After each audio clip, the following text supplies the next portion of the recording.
Yes, that is wonderful. Thank you for that wonderful music. We're not afraid of the dark, even though we are welcoming the shadow today. So I invite you and welcome you to this wonderful place, this wonderful center, and invite you to know with me that such is the nature of life, that all it asks and all it wants is the opportunity to appear. You are that opportunity, so am I, and so it is. This wonderful phrase has been starting off our celebrations now for a long time. Kennedy Schultz used to say it at the beginning of the service when I was a student, and I love it because it opens the door to recognition of really saying who and what we are and what we're about. We are expressions of a divine idea, a divine expression of light and life and energy. We are the light and energy of the sun itself, having form and shape. We are in the physical world. In the spiritual world, we are the light and life of God itself, having experiences and creating time and space, world of being. Therefore, we invite all of you, because we recognize who you are. We invite you to come and celebrate with us. We are celebrating life. We are celebrating joy. We are celebrating you. We believe in each other. We have a whole set of beliefs that we talk about and we use to kind of measure kind of how are we doing and where's our mental and emotional and spiritual understandings and expressions based on these ultimate truths. And wherever we are in that continuum, whether you are a brand new person who's to this idea, these ideas, this teaching, whether they're kind of weird and strange and foreign to you, or whether you've been living them for a while and you're ready to dive in more deeply, we celebrate you, we honor you, and we're glad you're here. Excuse me. Wherever you're from, whoever you are, whatever paths you've taken, whatever your spiritual path has been to this point, however you identify yourself in the world of time and space, sexually, personally, male, female, and many of the varieties of life in between those two things we're more familiar with. Whatever that is, wherever that is, we honor you, and we're glad you're with us. We're glad you're here to celebrate. Now, part of how we celebrate and how we do this truth is by looking at ultimate principle, natural spiritual law, natural principles that are part of life. And Ernest Holmes, the founder of this teaching, kind of brought those together into a codified sort of list. And we read that parts of that list simply to remind ourselves of who we are and where we are and what we're about. So join me, if you will, as I read them, and read them out loud if you like, since you're right there at home, and shout them to the rooftops if you feel like it. Here's the truth that we believe in. I believe in one God, one absolute power and first cause to all things. I believe that this power is perfect love, and it creates out of a desire to express love. I believe all thought is creative, and how I choose to think creates my personal experience. I believe in the unity of all life, the immortality of the individual soul forever unfolding. I believe in the eternal goodness, the eternal loving kindness, and the eternal givingness of God to all. And so it is. Breathe that in. Take a moment. You know, this is a time when the world is slowing down, and at least the northern half of the world. The southern half of this physical world we're spinning through space on is fired up and full of energy and light and life, and we are quieting down here on the northern side of things. So it's a good time to kind of breathe those things in that we talk about and we say. So today we're going to have further ideas and information from one of our practitioners. A practitioner is someone who is well versed in this teaching, who is trained to use these ideas to support you and themselves to have a greater life, to have a greater experience of life that is more in keeping with what you want and what you desire and what you feel you deserve. So one of our licensed practitioners who will be sharing with us now some ideas and lead us in an affirmative prayer or spiritual mind treatment. So I give you Lee Huffman. Take it away, Lee. Thank you, Bob. And good morning and welcome, everybody. I'm going to read today out of a book that is Living the Science of Mind by our founder, Ernest Holmes. And it's a great set of essays. If you pick up the Science of Mind textbook, it's so overwhelming. This set of essays is just perfect for what just a quick read. And so this one is on page 114, if any of you happen to have it next to you. And I know some of you do. And it's called The Silent One Within Us. Ernest Holmes writes, we find this saying in the Upanishad. The Upanishad is a text, and I just drew a blank, the Hindu text that is an amazing read, very spiritual text. But we find this saying in the Upanishad, the silent one, the knower, ever resting in us, may walk, stand, sit, lie down, and not do anything at its sweet will. And in the Bible, it says, I will work, and who shall let or hinder it? What are these but statements of the absoluteness of the Supreme Being as the all-conquering power of the Spirit? And this all-conquering power of the Spirit finds self-examination and self-expression through man.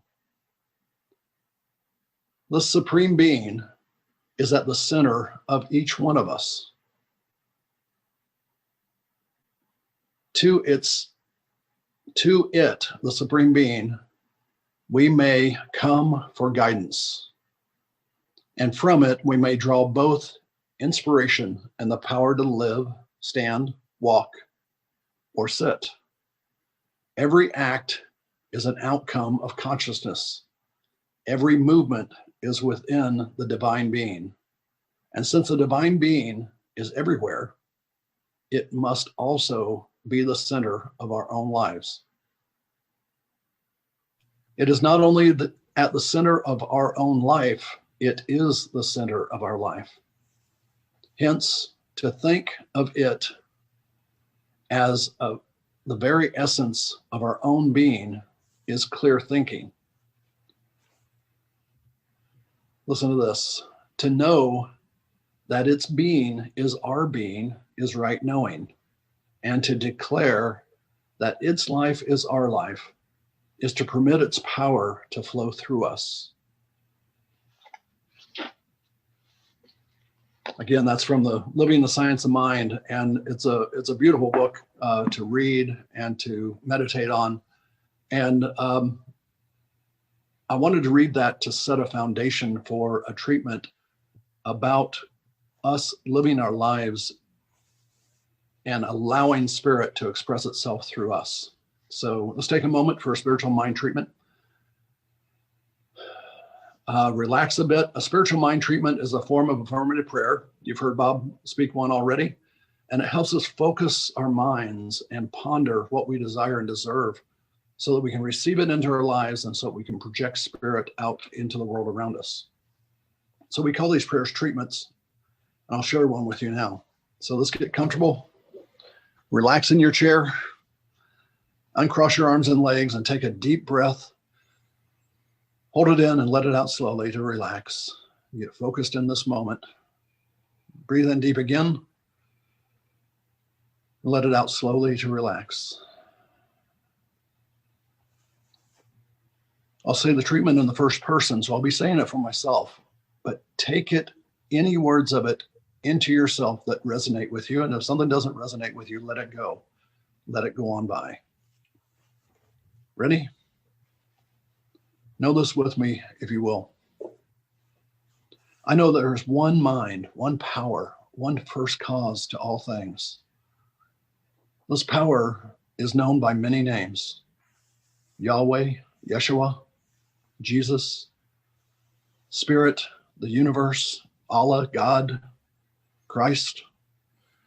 So many names that we cannot list them all here, and one of which is source, because it's the source of all being. And so I like to use source in my treatments.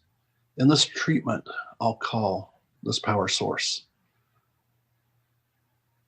Out of pure love, Source decided to create the universe that I know around me. Source created the technology that we're using here today to communicate with you, whether it's in this moment or you're looking at a recording later. It is a message for you through technology that was created by Source.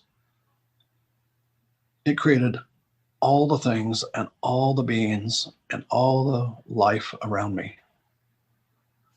And I give thanks for all that is around me. But it had nothing to create with at the beginning, because all was God, all was Source. So out of itself, it created everything. And it created me, and it created those who might be listening to this. Everything came through Source. So I tap into Source when I have a need or even a desire, and it says yes. I know that in these times of need, for myself and for the people around me and for the country and the world that we live in, that I can focus and become an expression of Source. I know that every breath I take is a breath of Source, of God, into my body and out to the world. And I know that it is good, that I am where I need to be at this moment in time, that where I desire to be is on the path that I am on. So I trust this and I give thanks for this. And there is nothing that is going to stand in the way of my connection with Source. There's nothing that's going to stand in my way of being an expression of Source except my own mind. I know that all is well. And so as I look to this week ahead and to the rest of this year and to the new year coming, I know that Source is within me and expressing through me and addressing any need or desire that I have. So I'm thankful, I'm grateful, and I release these words as a prayer to Source, into Source, because it is not separate from me. And we enjoy this time together, and we look forward to this learning, and we open the door of our hearts to what Bob has to say today. And together we say, and so it is. And I think Vance has some music for us.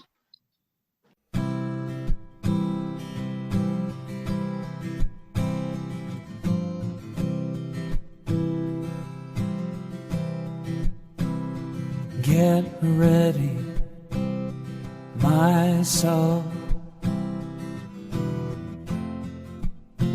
I'm diving in.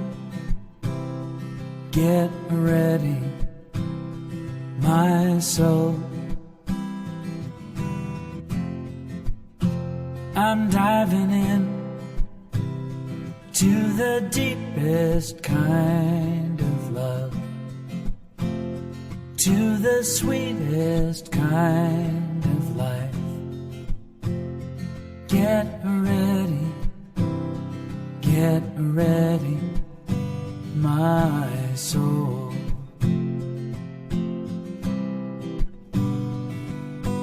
Everything I've ever done, everything I've ever seen, everything I've lost or won,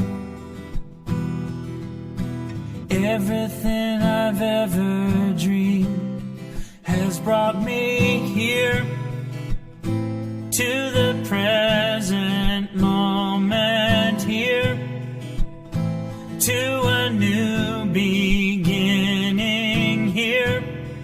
And I'm seeing life so clearly now. Get ready, my soul.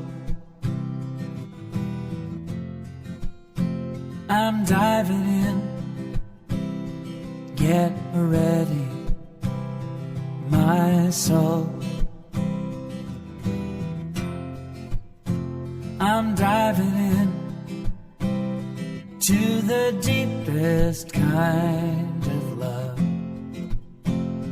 to the sweetest kind of life. Get ready,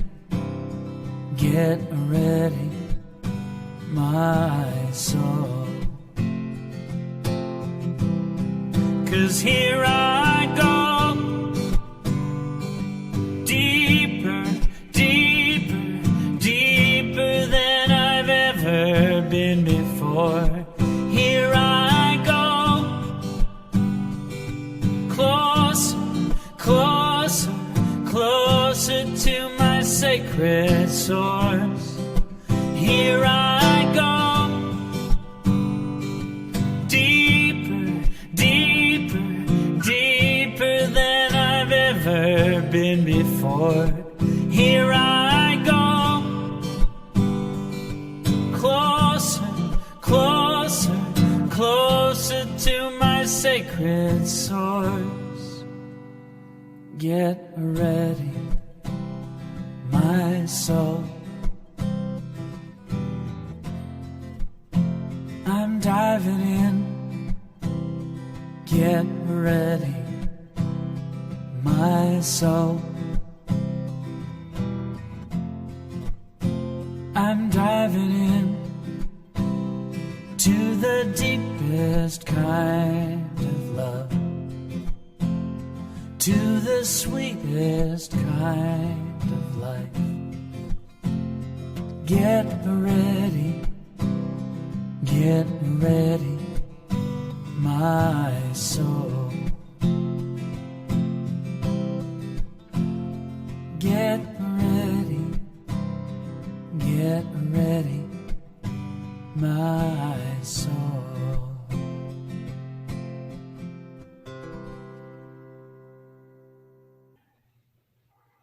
Get ready, my soul. I'm diving in.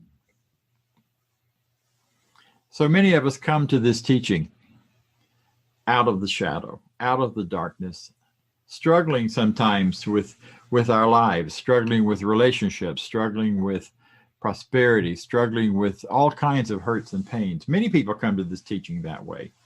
And we get here, and I'm saying we because I was one of those, and we look for ways and means to come out of that shadow, out of that darkness, out of that pain often. Others come here who have been very successful and are finding life in the outer world to be rich and marvelous, and yet something's missing.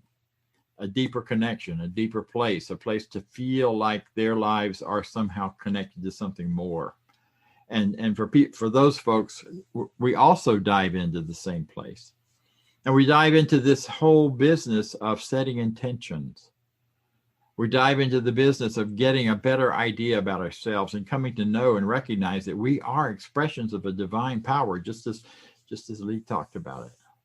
And that divine, that beingness is coming forward with simplicity and ease and grace. And we learn to see that underneath all of the layers of stuff that we may have walked in the door with or come into these ideas with, there's a beauty and a power and a goodness and a purity that is the very nature of our core. And we get better and we feel better, and life starts to show up with relationships and prosperity and all of those wonderful things that come as a result of understanding the truth and applying it in our lives. Yeah, and now you're asking me to go back into the shadow. Yeah, I am. Actually, not so much to go back into it as much as to welcome it into our present. Because no matter how much shadow there seems to be, there is always light underneath it. There's always a plethora of color and texture and life and goodness and wonder that is beneath and behind and underneath and coming forward into our lives. So we walk a path and we find ourselves on the path every day. We live on a planet that is hurling through space in its own path, kind of a spiral when you map it all out. It's a spiral within a spiral within a spiral. Makes you dizzy to think about. So why welcome the shadow? I thought we were here to get over all of that. Those ideas of lack and limitation, the ideas of loneliness and separation, and the ideas of inability to function or to operate, depression, anger, whatever those things are for you. But it's really important that we also welcome the shadow, that we not try to turn away and act as if it never existed. Because see, a shadow tells us where we are in time and space on the physical plane. If you can't see your shadow, you know it's either noon or really cloudy outside. But when you can see the shadow, you can see that it's late afternoon or early afternoon, or I'm facing east or west or north or south, based on where your shadow is in relationship to you. See, shadow work is something we've been talking about now in this teaching for a while, for a few years. However, it's fairly new in terms of the languaging of what we do. And yet we've been doing it for a long, long time. It goes back long before this teaching was in this shape and form. And, Jesus himself started on the whole shadow work piece when he said, love your enemies. You're like, wait, that's a hard teaching. And I thought it was so that the enemies would get better. No, it's not about your enemies. It's about loving them so we can be grateful and thankful for what our perceived enemies are, because it tells us about what we believe about ourselves. If my enemy shows up as an idea, if my enemy shows up as a person, whoever and whatever that person represents is really just an outpicturing of what's going on in me. And I know many of us would rather not think about that. And yet in welcoming the shadow, we get to see a reflection of what's yet to be done. I love the phrase, and I hear it all the time, God's still working on me. I'm not done yet. I ain't cooked yet. Don't stick a fork in me. And that's kind of the truth here. It's like the shadow shows up so that it can show us where we are in our knowledge and in our awareness and in our actively living the ideas of this teaching and the ideas of spiritual truth. I want to share a quote with you. Jacob Lieberman is someone who has done extensive work around light. And give me 1 second here. I just got signed out. Can you still hear me? Lee, nod. Okay, good. In this, well, let me just tell you what he says. Oh man, you see the quote. So Jacob says that a shadow is produced when an object blocks the light. You all know that. Whenever we block the light guiding our life, we create a shadow. Only when we are transparent and in alignment with the source of light, as when the sun is directly overhead, does the shadow magically disappear.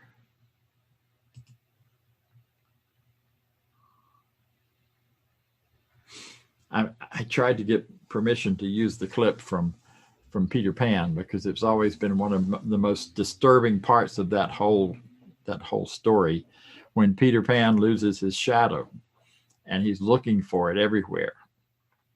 Because see, without a shadow, we don't know where we are. We don't know who we are. We're not human anymore because we're not taking up space. If you lose your shadow, you're probably not on the planet anymore. And I remember how disturbing it was. And then when he finally finds it and asks Wendy to sew it back on for him. At the time, I thought that was must hurt to sew it back on. But at the same time, right now, what I think when I think of this is that our shadow lets us know where we are in the world and in our lives and in humanity, and it takes other people to recognize it and tell us where we are. We can't know our shadow just by ourselves. So let's talk about the truth of a shadow. What is it? A shadow is not the dark. You see, in a world of unity and oneness, there is no dark. Not completely, not 100%. Dark and light are just measures of light. And what we call a shadow doesn't mean your goodness, your lightness, your truth, your power is absent. It just means it's turned down a little. It means that that's a place where the filters are up and the light's not coming through. The truth of who you are, the goodness of who you are, the power of your choices, perhaps, are not creating in the fullness of what you would like to see happen. So it's not something to be avoided. It's something to be looked at. You know, our whole universe is like that. If it's dark and light is a measure of light. Warm and cold, hot and cold, are just a measure of heat. They're not two different things. One of our teachers used to say, I dare you to turn on a dark bulb. There's no such thing. So we don't have to be afraid of shadow as if it's something else. It is simply a measure of how much light is freely and easily flowing through us at any given moment. See, shadow is a place that is only masking by not being, it's not the dark we're afraid of.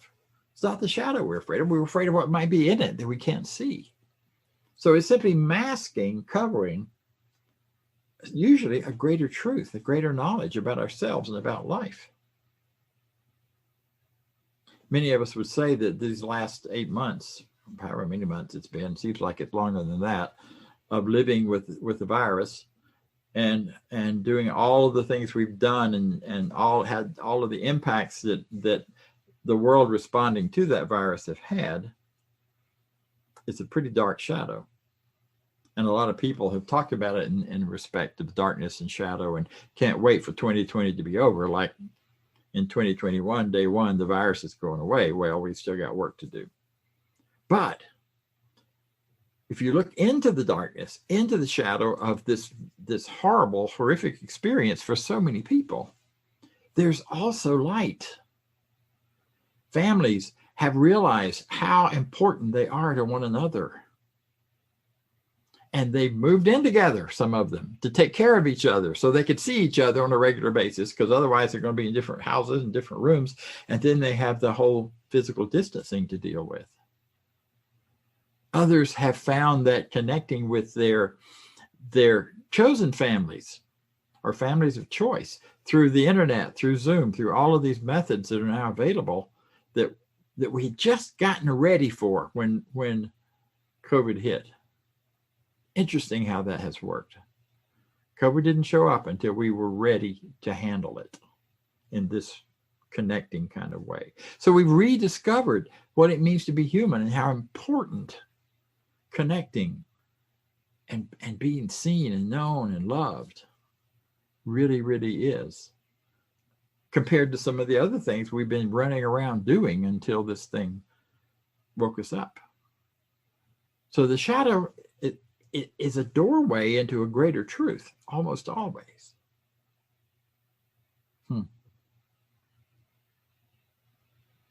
So what do you do with the shadow if you welcome it? Well, one thing's for sure, you welcome it into your life. You don't go jump in its life, because it doesn't have a life outside of you. You ever tried to do that? This is the flip side. When your kids playing with your shadow, jumping into it, you try to step on its head. Well, you never can get there. It just won't happen because it moves. It's faster than you are, it seems sometimes. So it's not something to dive into and live there. That great old hymn from the Old Testament called a psalm that says, one of the lines is, yea, though I walk through the valley of the shadow of death, I shall fear no evil. There's nothing in there that says go live there or build a tent there or make it your home. You're just walking through it. Life is walking through the shadow of death. We are all living in that right now and always. So we have that shadow always hanging over us until you realize that leaving this planet and this experience isn't really death at all. It is simply transitioning to another form of life. that just goes on and on and on. And when our bodies, when we leave our bodies and it starts to go back to the earth, it is a short time before all kinds of other life and organism is being created out of the stuff that you're walking around with all the time. So we use the idea of shadow to give us an opportunity to look at, where are we? Where do we want to go? Is this it? You know, is that all there is? Is that old song? And then making choices about what we can and want to do to move forward. See, it lets us understand where we are and who we are. And so we look at that. And if you find that your shadow is really painful right now, and for many people it is, the loneliness, the disconnection, the missing touching people, the missing being touched is a big piece of the pain that people are going through.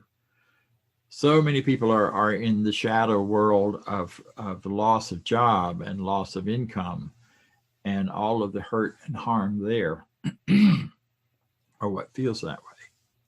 So diving in the shadow, looking at the shadow, is looking at how are we looking and handling that. See, prosperity is the same as hot and cold. It's not two different things. You're not either prosperous or not prosperous. But not prosperous, or poverty, or whatever label you want to put on it, is really a function of how much prosperity you are allowing to flow through.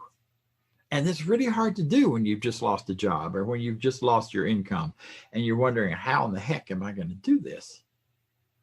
See, and you don't have to know the how. You just have to know the what. I will continue to prosper. I always have and I always will. I will have what I'm needed and what is needed, and it will come to me and through me and out to other people. Standing in that truth, finding that place. It's often about looking in the shadow.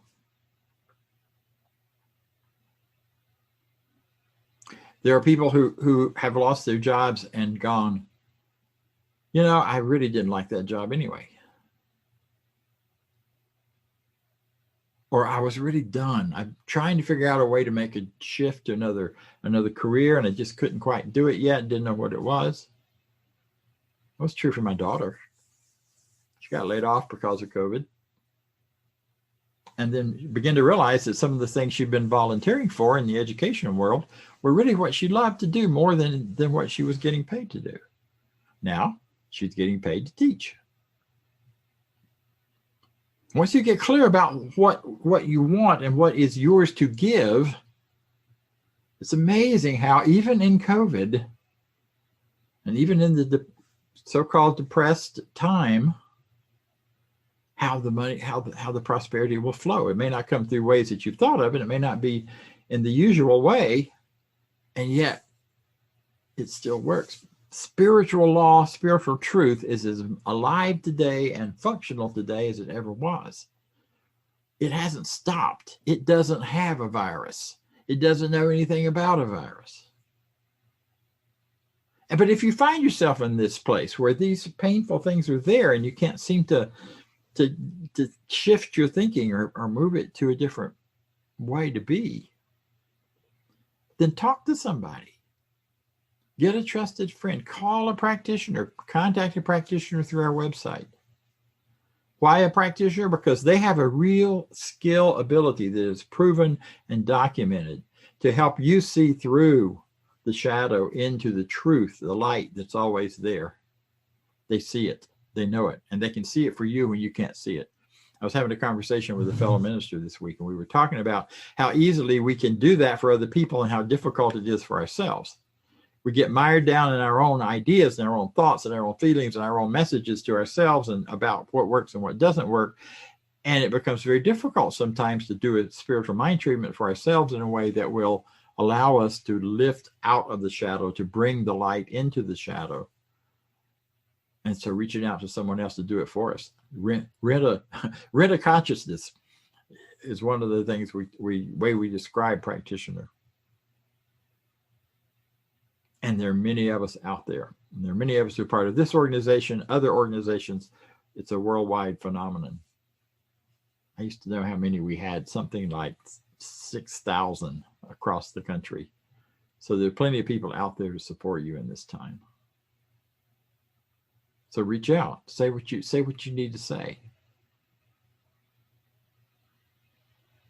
See, the other part of dealing with shadow is that it's sometimes important to really look into that place within yourself. I thought that we are dealing with individual shadows that sometimes we hide from ourselves or are hidden from us. And then something will happen and it shows up. And when it does, then we go, yes, that makes sense. Now I understand what's going on. Because often if you've worked with this teaching for a while, as soon as you understand what the false idea is, what's showing up that is shadow, then you know what the light is that needs to come into it. It can be that quick. But sometimes you don't know that quickly. This is the time of year where we have longer nights and shorter days, where people make a real choice. Many people choose right now is the time to turn on the lights, turn up the joy, turn up the tinsel, turn up all of the celebratory stuff. And for some people, that sends them into an even darker place and darker feeling. If your relationship with this time of year is not pleasant, if you had difficulties in childhood or elsewhere in terms of how you related in these times, that brighter light of celebration can make the shadow even denser and darker. It's just like, in physical life, if the light's really bright, the shadow's really laid out and marked, and you see it clearly. So what do? Same thing. You welcome the shadow. Use the longer nights and shorter days to take time by yourself. I don't do a lot of parties this time of year. Of course, right now, parties are all virtual pretty much.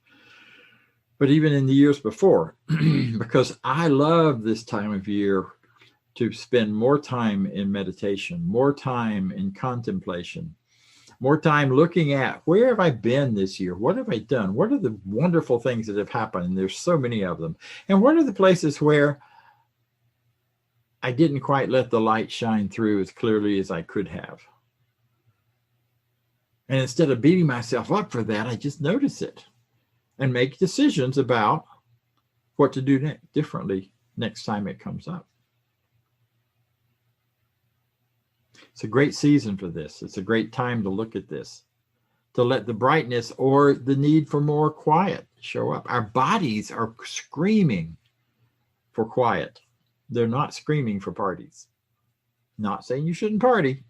I'm just saying that's not what your body's asking for. Because you live on a planet where this part of the planet is gone quiet, where the trees have dropped their leaves, where all of the plants have gone into a kind of dormancy. Thank goodness here in Georgia, it's less time than it was in Colorado. They've been in this for a while. We're just now getting there.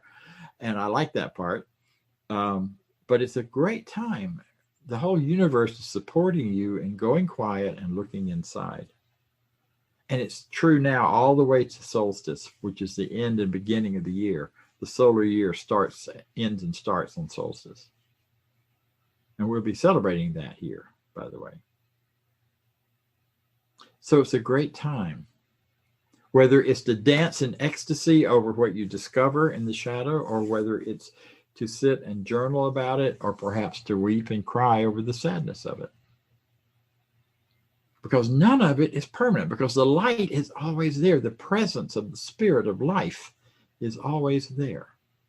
Ernest Holmes said, and this is my paraphrase of Ernest, that it is our role in this teaching to look squarely in the face any discordant fact. Discordant fact is in anything that's happening in our lives or other people's lives that doesn't match the truth as we know it.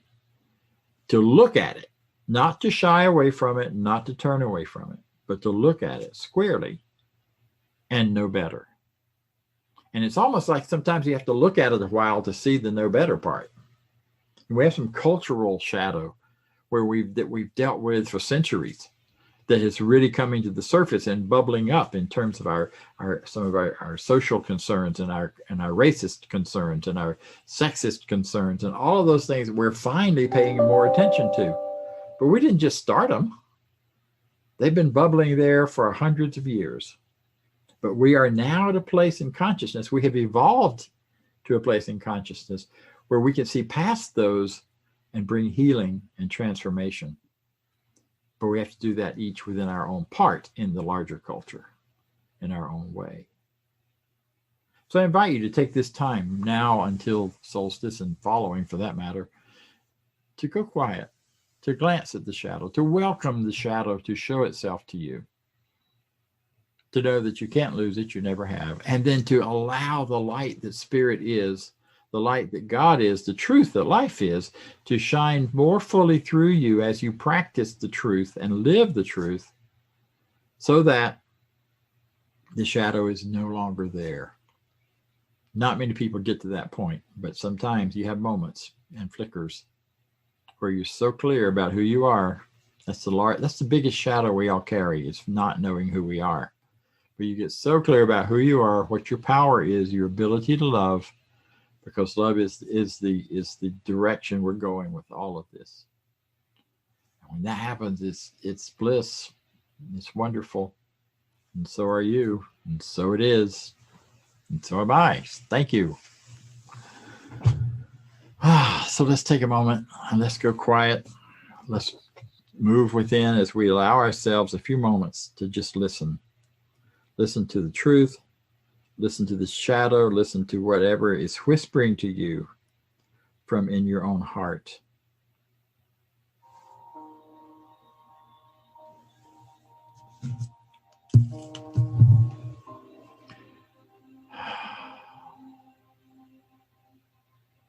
For it's also true that some of what we assign to the shadow isn't shadow at all. We just need to look at it differently. So we take a moment and we turn within. We allow any ideas that have been floating up to the surface as you've listened to my words to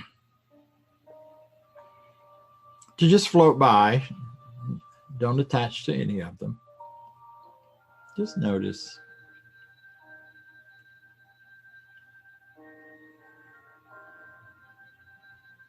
And look through them into a deeper place within you. There's a place within you that's never been touched by any challenge, by any negativity, by any of what we call shadow. There's a place within you that is pure and good and true. Regardless of what you've been saying to yourself about who you are, regardless of what anyone else may have said to you.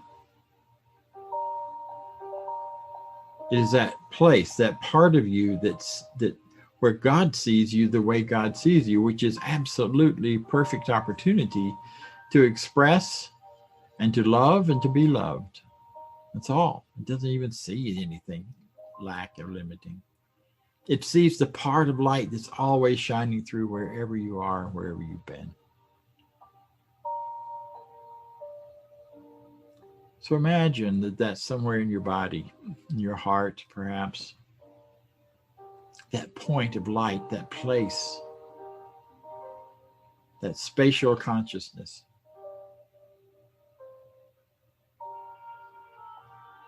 With every breath you take, see it as you're breathing into the fire, you're breathing into the shadow, and you're bringing, just like blowing on a fire, you're bringing greater light. Every breath in, that center of light within you shines more brightly and more brightly and more brightly.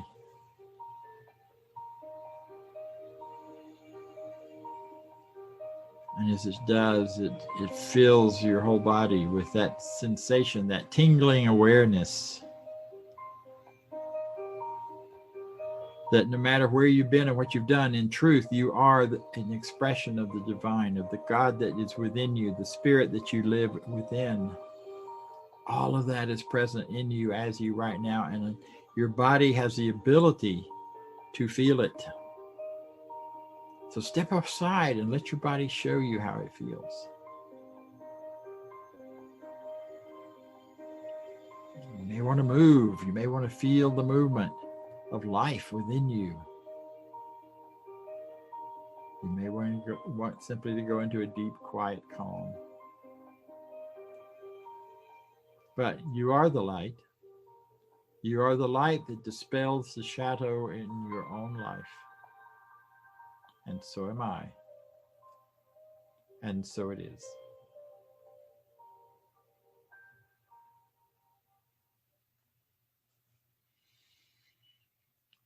And now we'll hear from one of our wonderful board members. Thank you to all of our board members who are doing the work of keeping things in order and in line, and keeping me in line sometimes, but making sure that we get all of the work done that is required on the physical level for this amazing spiritual idea called the Center for Spiritual Living Midtown, to give it a physical place, a physical presence on the internet and wherever. We're scattered all over the world.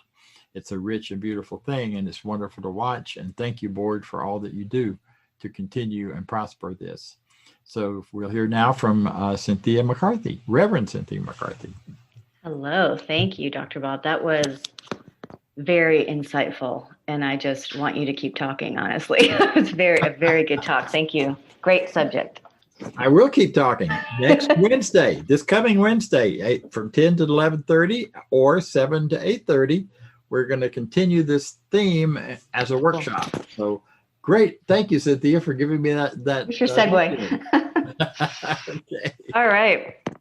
Well, I do have to make a quick public service announcement for you all. And part of this is to remind us all, from the spiritual perspective, we know that faith without works is dead. And we might say it as we like to treat and move our feet, right? So I have always had this wonderful faith that I'm divinely guided and led and protected. And I believe I live in a trusting universe and will just never have to deal with being hacked or, on my emails or phone or anything, or not have to deal with fraud or anything like that. And that faith has served me very well for many years. And I will admit that I guess lately I have been forgetting the works part and the moving my feet part.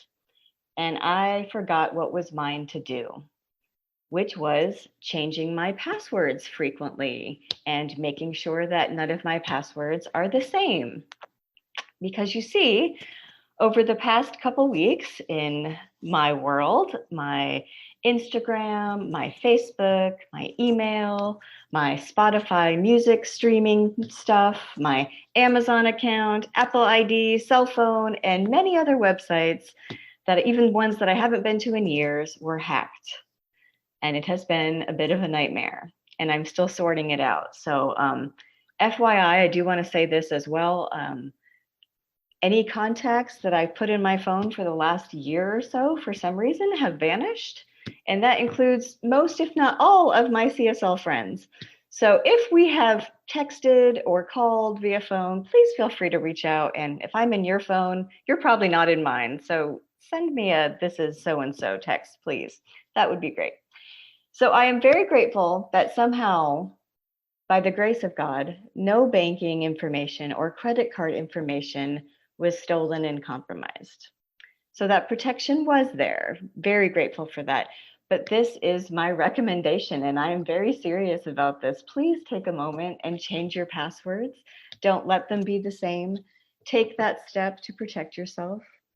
We care about your abundance and prosperity, as Dr. Bob just mentioned too. We know this is spiritual principles, so take that step and protect yourselves.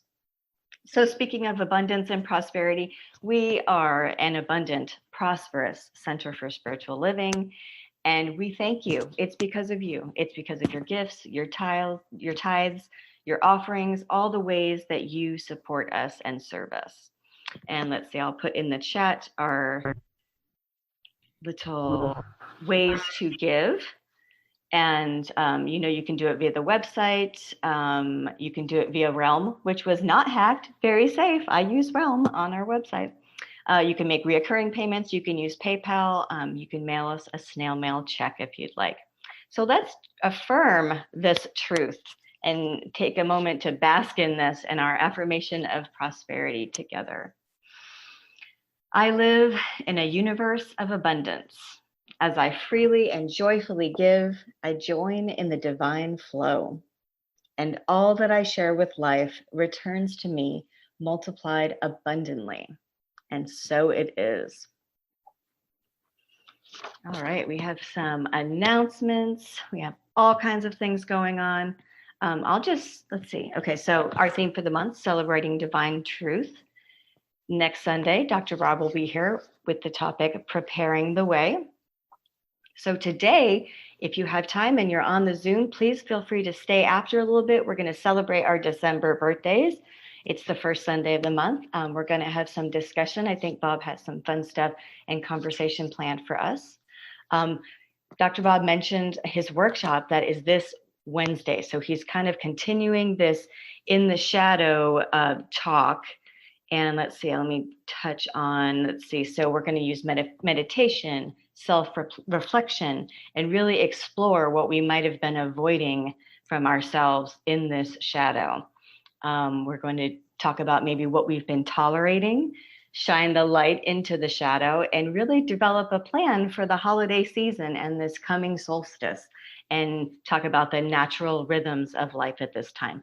This class is coming up. It's just a one-shot thing, hour and a half. You have two options. It's this Wednesday, December 9th, one at 10 a.m. in the morning. And then there's a second one. Just choose one. There's one at 7 p.m. as well. And the cost is $20. I'm always amazed when we charge such a little amount for a one-shot thing where it's like, these are life skills and spiritual principles that are really going to be valuable and help us. So do check that out. You can register online. It's on our website. We have during the week online spiritual empowerment sessions. You guys, our little small group is growing every week. It seems we have new people on there. Is this your week to check it out and to come on there? It is such an amazing thing. We just check in, say how we're doing. Dr. Bob leads us in a great spiritual mind treatment, and it's quick, 30 minutes, and you're out the door and you're feeling like $1 million. So if you're wanting and needing that boost, definitely check that out. That's Tuesdays at noon, and it is the same Zoom link that you're on right now. We're on Facebook. If you see our posts, if you see our talks, our videos, click share or comment, like, it helps spread our message. Facebook works with algorithms. That's how it works. So the more activity we've got going on there, the more people we end up reaching. So that's my little plug for that. Thank you for doing that for us. We have, before our services on Sunday morning, our discussion group for the Science of Mind textbook. We love newcomers to that. Even if you're not really familiar with it, we can show you the ropes and teach you where the readings are. They're in the book for the week. So come and join that discussion group. Thank you, Maya, for leading that. We have practitioners here for you. I know we've mentioned some of them have put their information in the chat. Reach out. There's also on the website a fill-in thing. If you just have a prayer request and you just want to submit a prayer that way, that's a great way to reach out for a practitioner as well. Let's see. I feel like I got everything. Good. All right. Thanks, guys. Thank you. Yes, very well done. You covered it all. So we are at that point of ending for today. And again, as Cynthia said, if you'd like to stay around for a little bit, this is our coffee clatch. I think that's an old-fashioned expression, but I'm old-fashioned sometimes. So anyway, stick around. I've got a game plan for us that I think you'll enjoy and find some real silliness as well as some learning in it based on how we develop our brains. So come on in and join us. And right now, however, we are going to close. And here is our closing affirmation of life. I leave this place now knowing something better than I knew before. I go forth into the world with a heart full of love and a mind full of good sense. I look at the world in a greater way knowing that I have within me everything I need to create the life I desire. I give thanks for this understanding, and I am grateful for the spirit of life that lives through me. And so it is. Thank you.